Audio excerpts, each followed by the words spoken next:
Hello po, nadaanan po namin itong mga halaman. Konti lang itong halaman niya kasi sa bahay lang na may-ari. Nakita nyo, ito, labanos po ito. Tingnan nyo po ang itsura ng labanos. Oh. Tingnan nyo ito. Oh, super ang laki po ng labanos. Oh. Ayan po, ang laki-laki. Oh. Nakita nyo? Habiin mo nga yun po. Paghabiin mo nga yun. Habiin mo yun. Yan. Ayan po, ang labanos. Ang laki. Oh. Super ang laki. Ano mo, pwede po umakyat? Balis ka na. Yun pa. Ito? Ayan. Ayan ang mga labanos po nila. Gawin natin. Sobra. Ayan o.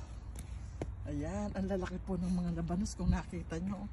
Ayan o. Ang lalaki. Nakakatuwa po. Ayan po ang lalaki. Alika na. Ito? Ayan po. Meron din po silang mga repolyo. Pwede dito umakyat? Natutuwa lang po kami. Ayan o. Ang sobrang ang lalaki ng labanos. Ayan o. Oh, sige po. Babay na. Tinuro ko lang po kasi po maglalakad-lakad kami. Bye-bye. Tingnan nyo. Oh, huwag naman. Pwede ganito? Tingnan mo, dami. Teka na. Okay. Ayan, bye-bye po. Bye-bye. Ito hagis.